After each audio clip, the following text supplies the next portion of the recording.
Welcome to Nikos. I'm Jonathan Albin, and this is the Game Master Soapbox. But today, I think we're going to change that. We are going to instead call it Game Master's Toolbox. As you may have seen, the promotion for this episode had everything to do with the secrets that are found behind the screen. And today I'm going to be going through 1, 2, 3, 4, 5, 6, 7, 8 of them. And I'm using the colors here because I said there would be a whole spectrum of secrets. So let's get started, shall we? So, a game master, the guy who's behind the shield, the guy who administers the story, has a duty, if you will, to provide information to the players and to adjudicate when certain rules should apply, certain die rolls are required, and such like. So one of the most powerful weapons that the storyteller, the game master, has, the most powerful weapon in his arsenal is, drum roll please, see if I can do this. No dice rolls are ever required in a role play game. That sounds crazy, right? Because it's a game. We're getting together, we're gonna have some laughs, we're gonna roll some dice. But in the elements of a story, a game master doesn't necessarily want to spend randomness in situations that he doesn't need to be random. So it's important to realize that with the situation that when you are administering a scene, you don't have to roll dice. You can just simply adjudicate. This is what happens. And this is really important in a game master who's worth his salt knows when to apply this and when he doesn't. It's important to know, therefore, that it's not a requirement to ever roll dice. There's nothing that requires it. As a matter of fact, in many cases, it's best if the game master sets as a standing rule that players do not roll their dice until there's a requirement for the dice to be rolled. So that is the first of our arsenal of tools. No dice rolling is ever required. Our next is what is a magical number? Now, the idea of something magical in a role-play game, especially if it's a fantasy setting, is like, well, yeah, obviously there's going to be magic involved. But the concept here of a magic number is what element, what number does the game master need to keep in the back of his head to keep the game playing generally with some risk involved, but for the most part, advantaging the players or giving them the advantage. And that number is 8. Now, that sounds crazy. What does the number 8 do? Well, this is it when you're talking about traditional role play games, especially Dungeons and Dragons, every edition from first edition to the modern 5e and even beyond. The reason why 8 is important is that an 8 on a die 20 means that since they are going to be rolling that number or higher, that's giving them about a 65% chance of success on any given thing. So when you are ever in a twist and you're not sure what to do with your players and they are trying to, manipulate or modify the story and whatever, just realize that all you need to do is figure out what their modifiers are, add that to 8, and that should be their target number. That way you can keep that general feeling of randomness, but you will also be targeting a specific number that will be fundamentally achievable in most cases for them. The next thing we want to talk about is game masters do make mistakes. And there are a lot of mistakes that a game master can make. He can forget a number, he may look on the wrong page in a book and be reading the wrong part of the narrative. Perhaps he hasn't thought through what the villains are doing, doesn't know whether the villains need to stay alive for a scene to develop.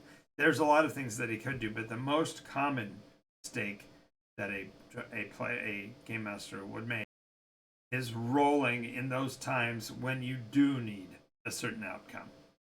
And what I mean by that is if you're developing a story and you're playing through a scene and the players need to pick up a certain item, if they need to find that item, don't depend on a random die roll whether they find the item or not. Because if you do, it just happens that periodically enough to make it inconvenient, their rolling will mess that up. There have been a dozen times that I've seen game masters end up with a total party wipeout, total party kill, because they left it to die rolls whether someone was going to live or die within the session. Just realize, going back to secret rule 1, the dice rolling is only by the game master's design. There is never a dice roll necessary. So if you want the player to be knocked unconscious, then he's knocked unconscious. Don't leave it to a monster to roll the right number and a die rolling, or for a player to make a critical save.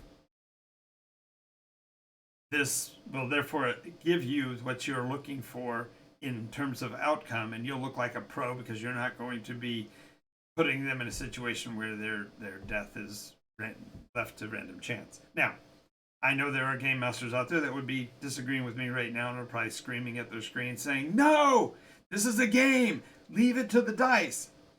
To which I say, I've been doing this for nearly 50 years. And when you leave it to the die rolls to do something that is going to be detrimental to your story, it's going to be giving the farm away, so to speak. What you're doing is you're causing the situation to come up where you're no longer actually in control. The game master, the storyteller, is supposed to be in control of the story in a way, and this gives that away. So if you disagree with me, feel free, leave a comment. Love to hear from you, and we can start a discussion on this.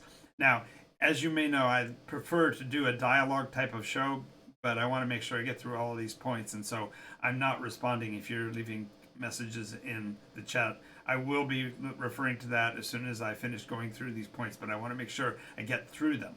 All right. So the next one is, most people know there's no winning in a role play game. There's never a win. You don't measure it that way. There's not a finish line. There's not a, granted, you can complete a campaign. You can finish a story. You can have a character advance to their maximum level or whatever. But these are not considered to be win conditions. There's no mechanism that says you must achieve this. So, what do you think the only win condition for a roleplay game would be? You know me, you already know this answer.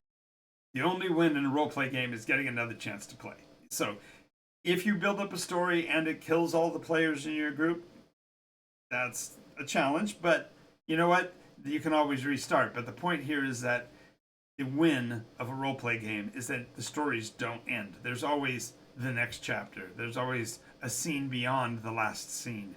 So realizing that you have an opportunity to play after the session you're in is itself the win condition for a role-playing game.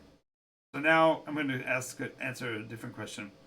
Most people have a game system that they really appreciate, and they have some that they feel are out of hand. And what is the most broken game engine out there? This is a game master secret. Almost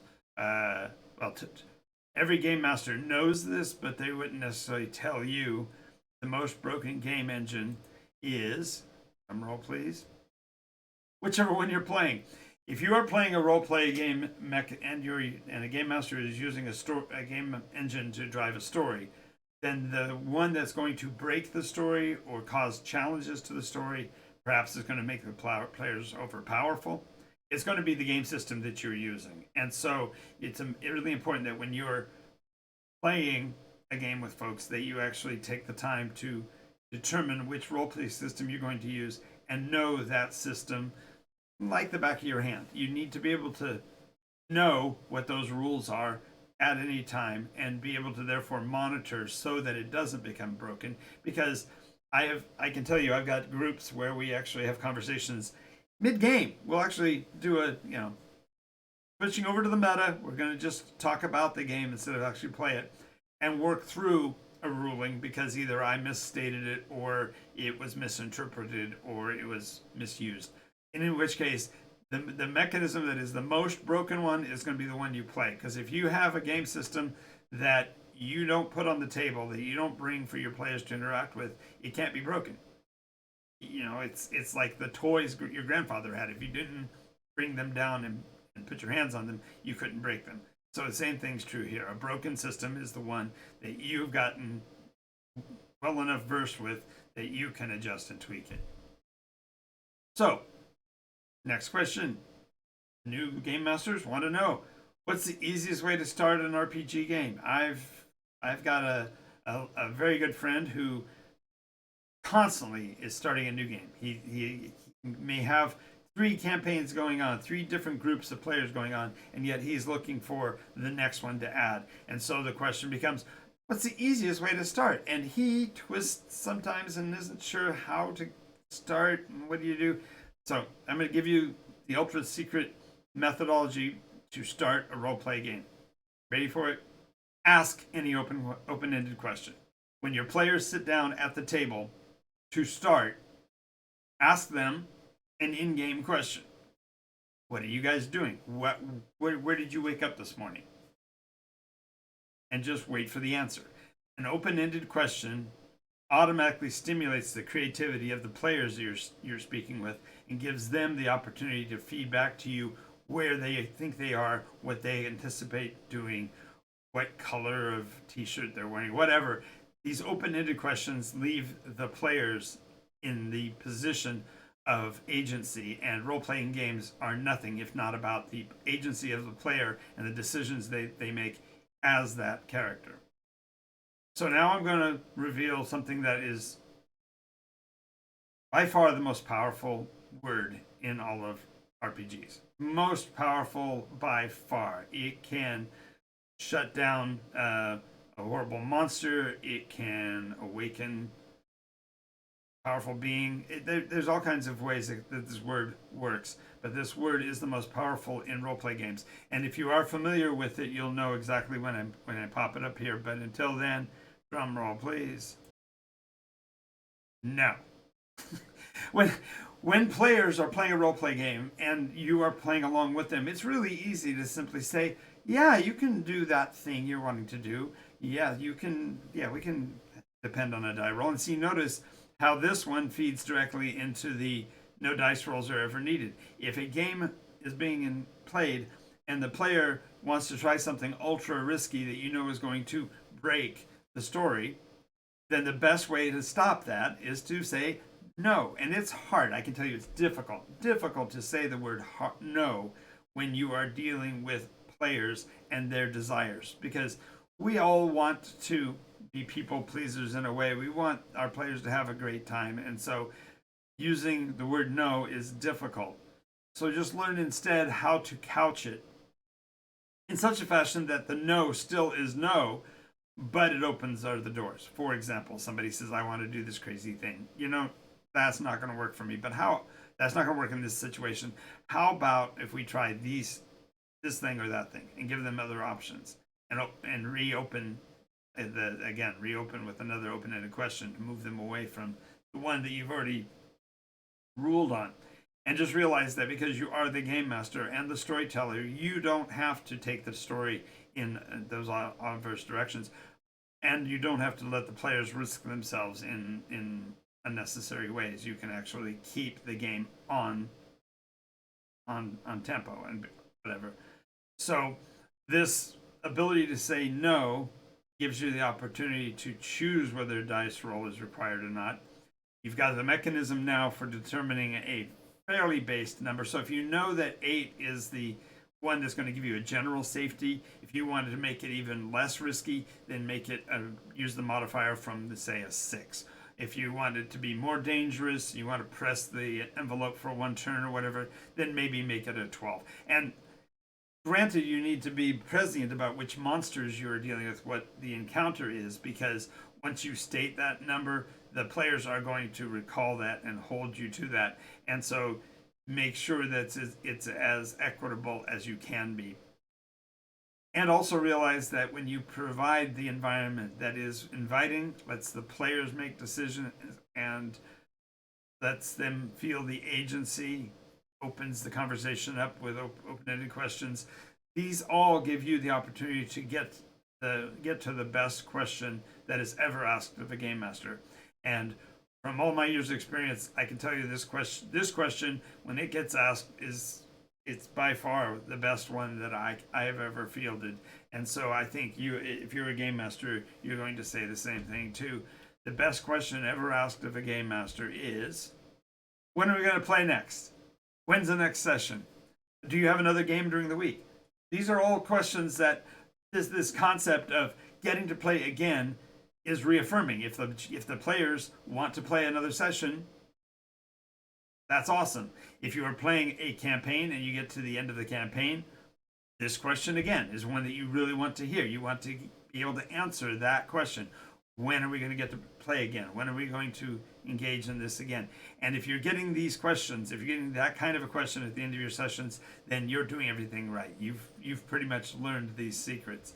Now, having said all of that, I just want you to understand that a game master is an it's about us. It's about the community, right? It's not just about the storyteller and his lock steady, railroaded, must go this way kind of story. No, it's a matter of the give and take, and these methodologies give us that opportunity, so we can actually choose which we want to do, what we want to participate in.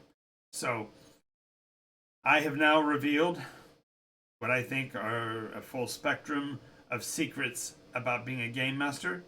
And I hope these are useful to you and that you'll find ways to put this into play at your table.